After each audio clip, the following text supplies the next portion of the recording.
Diharapkan kondisinya terjaga. Ya. Dan targetnya 6 poin. Langsung aja deh prediksinya. Bung Ais deh, gimana? Lawan Bahrain dan lawan China. Kalau 6 poin gue agak khawatir nggak tercapai. Oke. Paling masuk akal 4 sih. Menangnya di mana kira-kira? Kita lihat Bahrain sendiri dia juga percaya diri lawan kita karena kan punya catatan bagus yang menang 10-0 ya. 10-0. Tapi kita juga pernah mengalahkan Bahrain Iya, 2-1 di Jakarta 2-1, tapi kan sekarang kan Asia 2007. 10-0 itu kan di publik sepak bola Bahrain kan lagi dibahas terus nih, dibahas terus.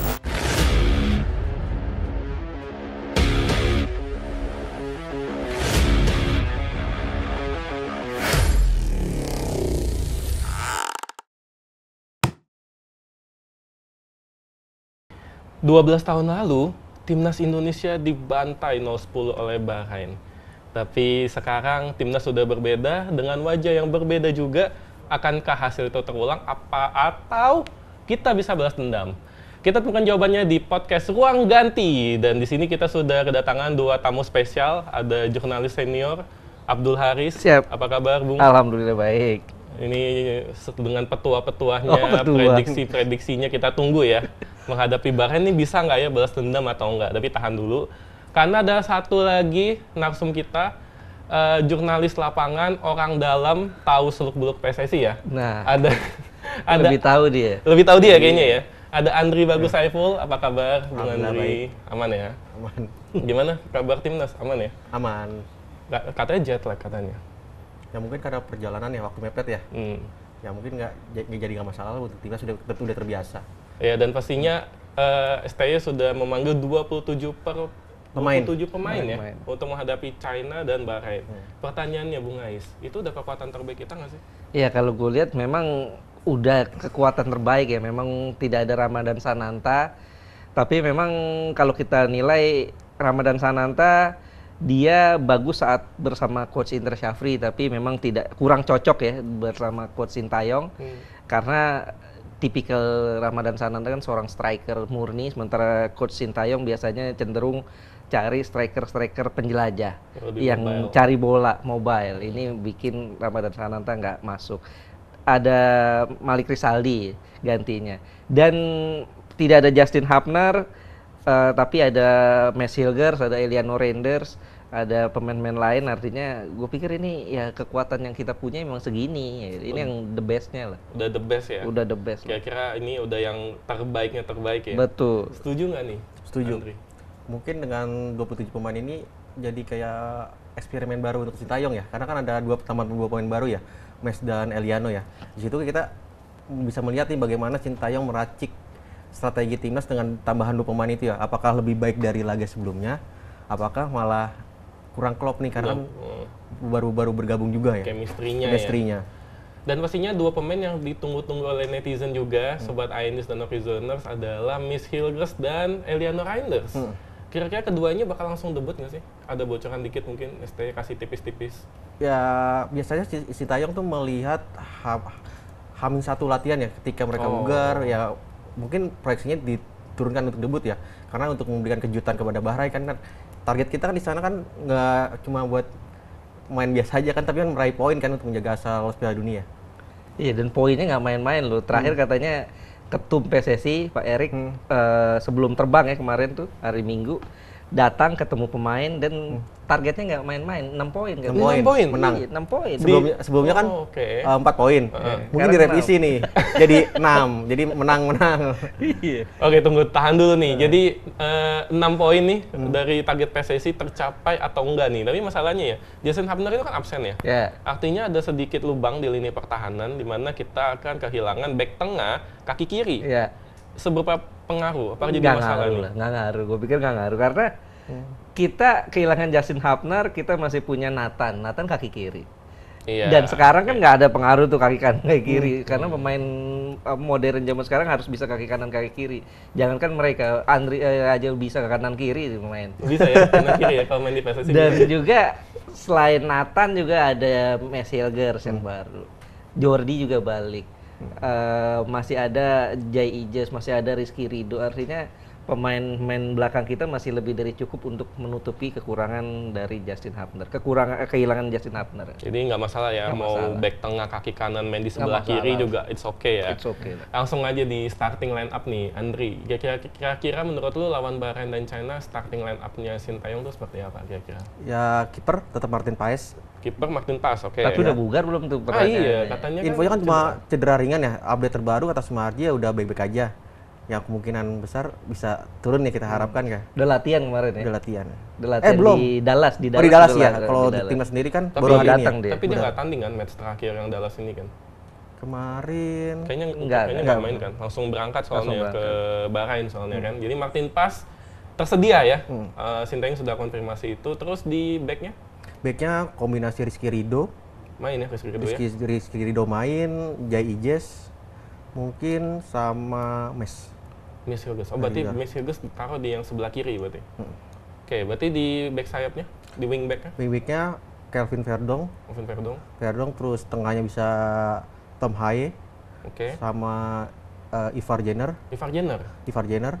Oke. Mungkin di sebelah kanannya bisa Sandy Walsh. Oh, Sandy Walsh. Oke, bentar ke Bung Ais nih.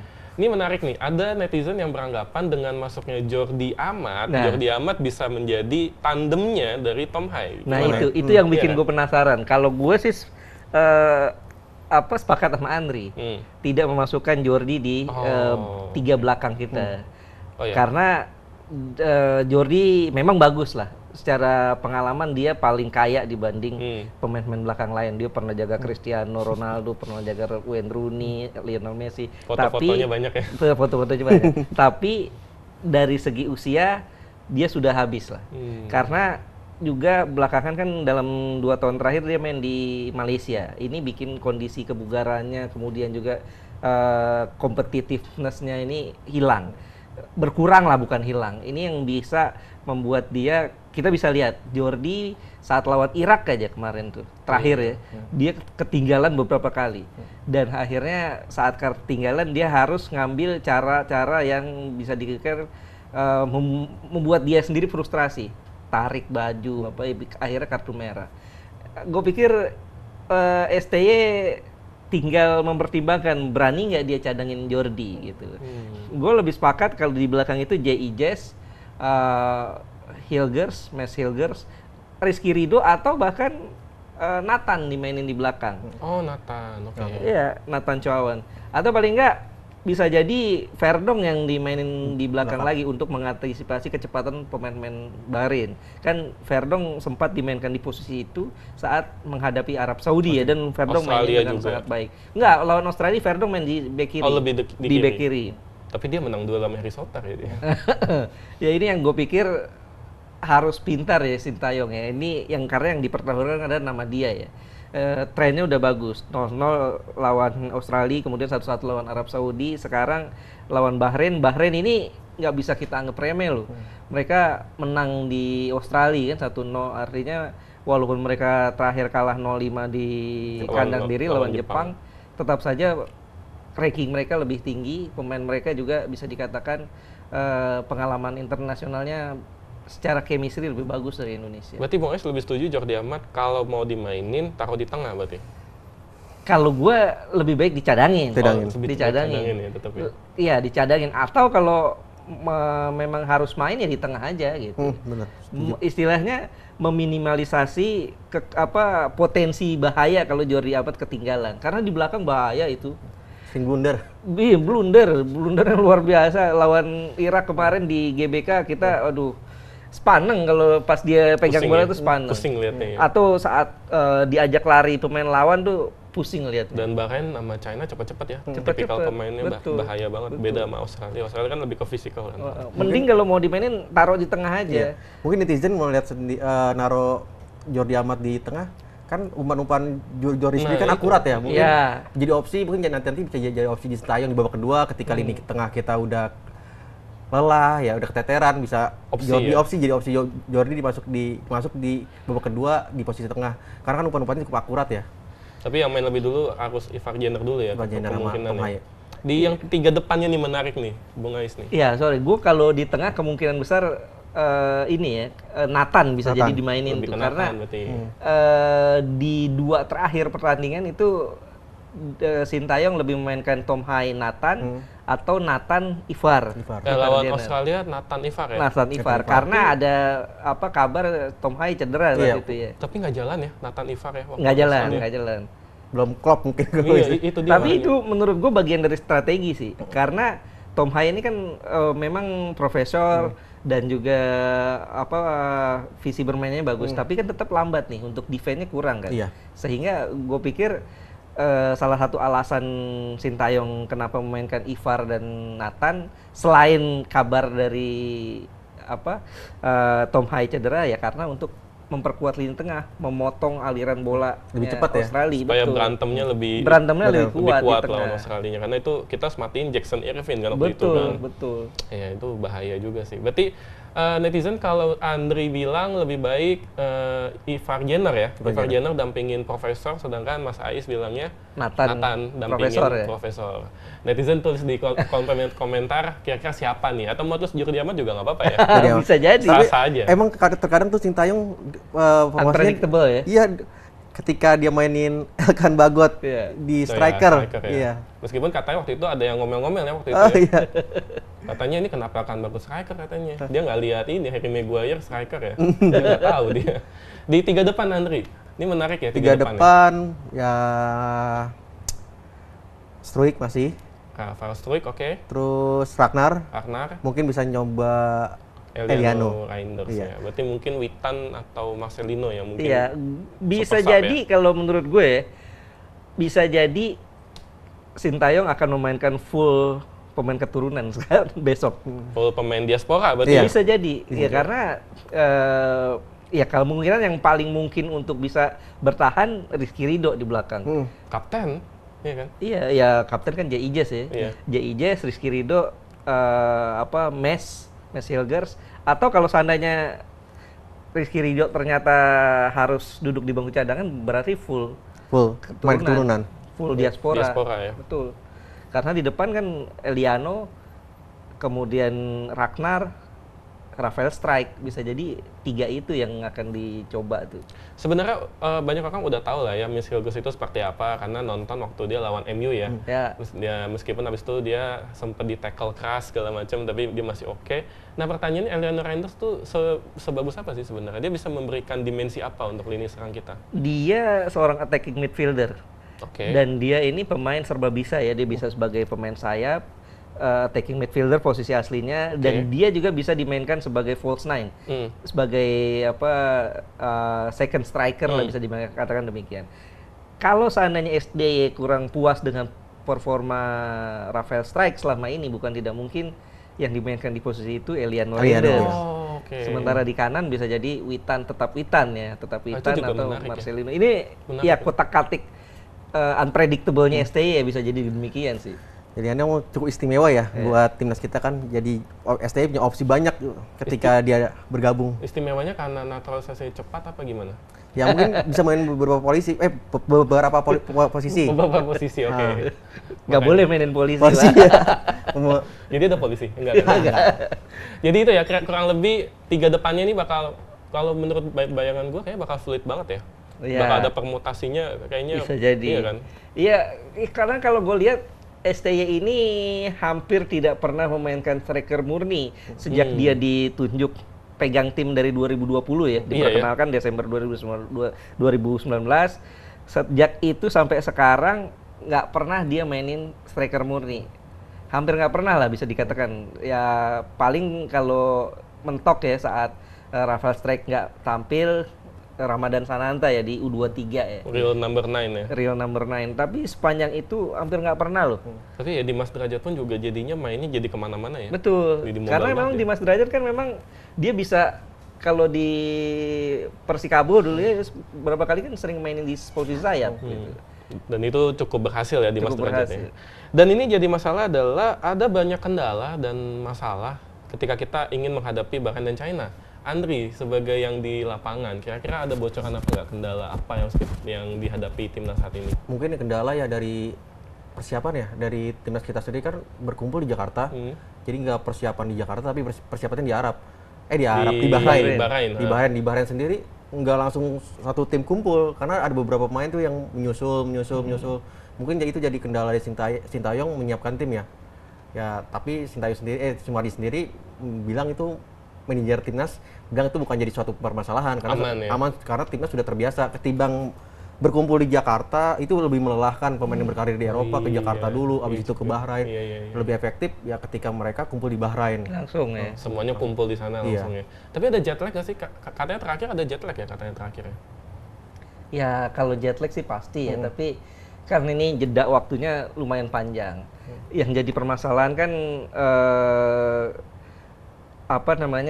Martin Paes ini datang terlambat katanya.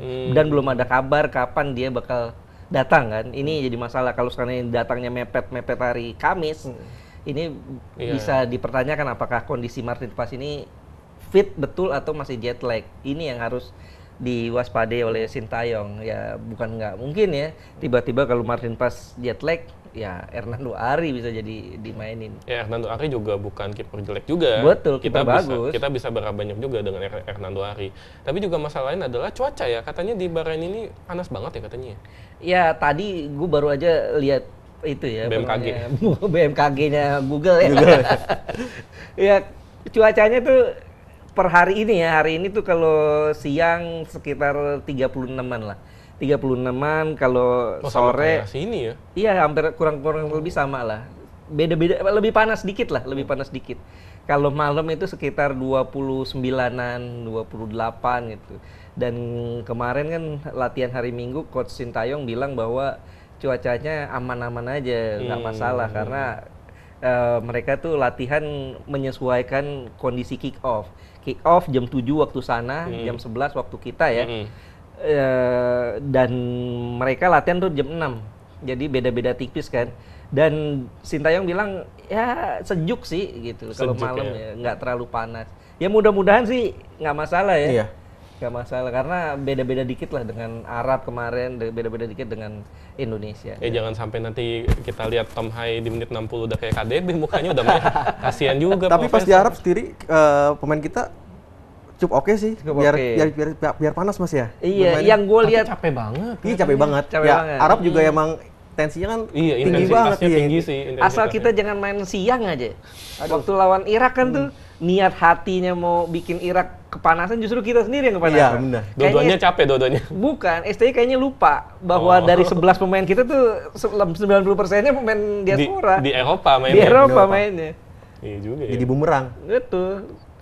Selain masalah cuaca, juga masalahnya adalah kita terbang ke Bahrain, habis itu terbang ke China. Di mana China-nya ini bukan Beijing, bukan Shanghai juga, bukan Guangzhou, tapi Qingdao.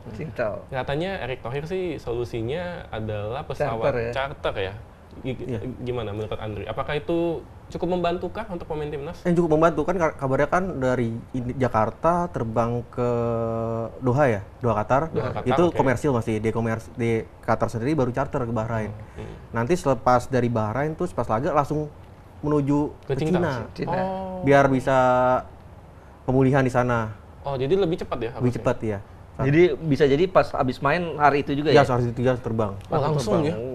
Karena kan PSSI kan menyiapkan pesawat charter kan bukan alas kemewahan ya, tapi yang kebutuhan. Ya, itu ya harus dicatat ya, bukan kemewahan ya. Bukan kemewahan, tapi yang kebutuhan. Ya kita pengen timnasnya tampil bagus, ya harus disiapin fasilitas yang mendukung lah. Karena memang waktunya mepet banget ya. Tanggal 10 kita lawan Bahrain, 15 langsung ketemu China ya. Berapa jam perjalanannya kalau dari Bahrain ke China deh kalau nggak deh? Bahrain ke China. Iya. Cukup lama ya. 6 jam ya kurang lebih ya. Ya cukup lama lah ya. Dan ini bisa menguras energi ya. Karena kalau ke Beijing mungkin lebih dekat. Ya kita di kota kecilnya lagi Mas ya. Kalau nggak salah tuh dari Beijing ke stadionnya itu ke kotanya itu sekitar 6 jam perjalanan darat tuh. Perjalanan darat 6 jam ya? Coba. Oh ini gue dapat update sedikit nih, katanya Martin Paes udah OTW. Berarti dia aman berarti. Ya berarti benar seperti yang dikatakan menyeret timnas kemarin kan. Tim kumpul semuanya tanggal 27. Tanggal 7. Hari ini ya? Hari ini. Iya benar ya, tanggal 7. Iya benar. Tanggal 7 main tanggal 10. Ya 7 istirahat, 8 udah mulai latihan. Iya 8 9 Bisa lah. Kalau kiper bisa lah, kan nggak terlalu seperti 10 pemain lainnya kan. Iya, Tapi dan memang makin ini pas- tuntutan timnas zaman sekarang ya. Ibaratnya memang timnas-timnas di negara-negara lain juga, kecuali yang main di lokal ya. Iya.